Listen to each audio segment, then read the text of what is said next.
Welcome back to Jane's Shelf. Yeah, I stopped in July, so let's just delve into it. So my first read in July, I read The Middle Daughter by Chika Onigwe. Onigwe. Forgive me, please. So, so this book is a Nigerian story that touches a family unit, what grief can do to people, and how different people can mourn a loved one differently. I don't know. It's never the same. There's a dynamic to it, and there's you are mourning more than I'm mourning, or you know. Then it's still touched patriarchy. Obviously, the book is traumatizing. Um, there's silence. There's survival. There's negligence. No, negligence. Sorry. So there's a lot. It touched a lot, and yeah, it's a good read. You know how Nigerian literature is now. It must be traumatic somehow. So yeah, I think you are going to love this one.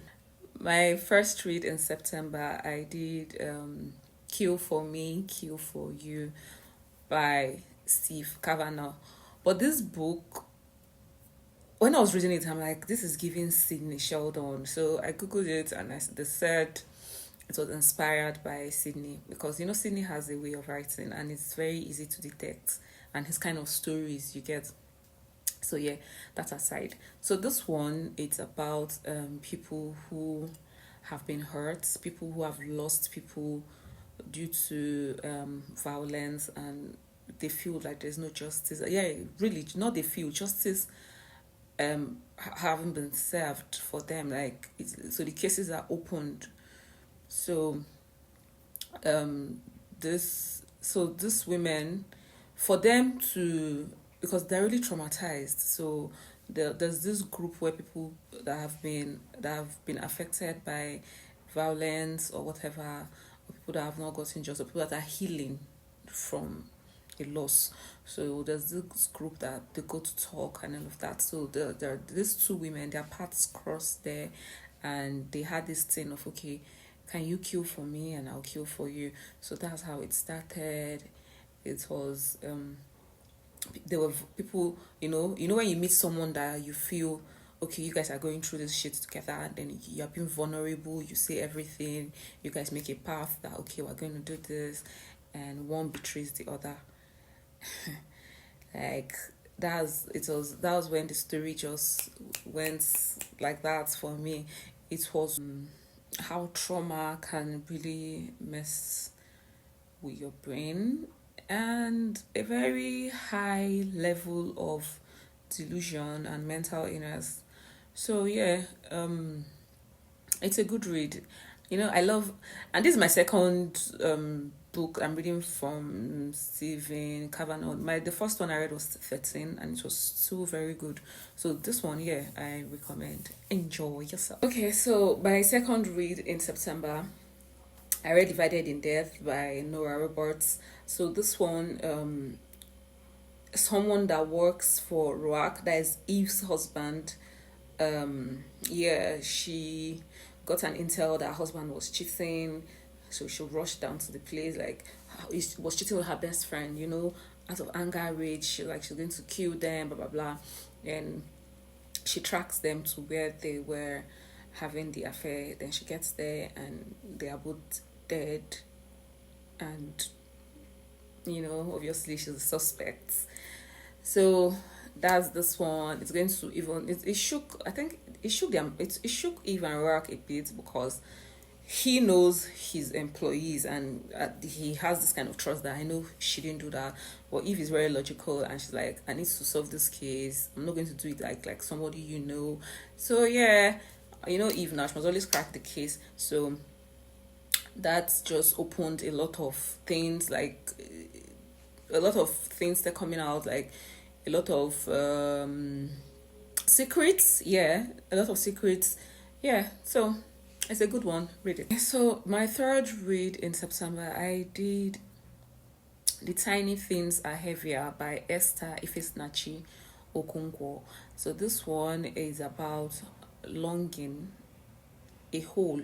Like, you know, I don't know, how am I going to say this thing without giving out so much? Okay, so there's this girl, she was really close to her brother. Something happened, and they stopped being close. So throughout this book, she could not understand why someone that growing up you were my best friend, and all of a sudden we are adults and we can't even agree on things. You don't even talk to me, So it just shows how people can come from you and your family members can have different ways of thinking or how you do things, whereas you guys are related. It's so crazy. So she left the country, and even while she was that far apart, that longing was still there, and I think it affected how she navigated life even over there. And she couldn't really function because she just needed that hole to be filled. So you guys read it, see, did she get closure, or how did she fix that shit? So yeah, really, it's a good read. I like it. It's a Nigerian book. October, I read 5 books. So this October, I said, okay, you know what? I've been doing this in-depth series by Nora Roberts. Like, I've been trying to see how far I can go. I think I'm in the 30th book now, or 20 something. She has 60 something right now. So this October I did 5. Yeah, and I'm reading it in the order that they were written. So yeah. So my first read in October, I read Visions and Deaths, by Nora Roberts, of course. So this one, there's a psychopath who is killing women, plucking out their eyes and laying them on the ground and putting their hands in a way, and strangling them with a red rope, and also raping them. So he rapes, kills, I think, then takes out their eyes, and so Eve is trying to know why, and then there's a psychic who who saw these things before they start happening. So yeah, do you guys really believe in psychics? Like, are they legit? Anyways, she was seeing them, so she came trying to work. Okay, so my second read for October, I did Origin and Death. So this one is futuristic, how far science can go in just improving humanity and blah blah blah. So a doctor was killed, a surgeon actually. He deals on human enhancements and all of that. So when he died, a lot of secrets are coming up. While she was investigating, a lot of things they're popping up. And yeah, this man was cloning human beings. He makes human beings that look like you and I. Yeah, so that's what this one was about. So it's yeah, it just shows you how far humans can go. So that's what this one. This is Survivor in Death. This one,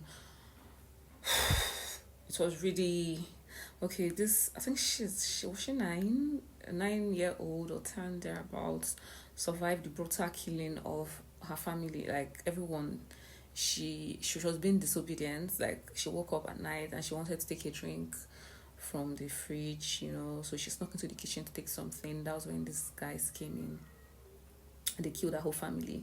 So her best friend was having a sleepover, and she was the one on the bed, so they didn't know that, and they killed the girl, her bestie, instead of her. So it was really sad. And yeah, that was how the book just started going like that. And yeah, so okay, I have a question. So does the best friend's parents are the dead parents' best friends as well? Like, they're close family. It's a close, they're both, the families are close. So, and they were supposed to be the guardian to the kids in case they die.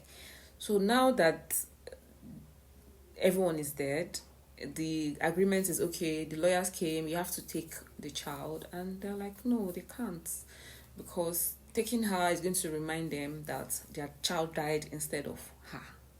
So I don't know, when I was reading that part, I paused.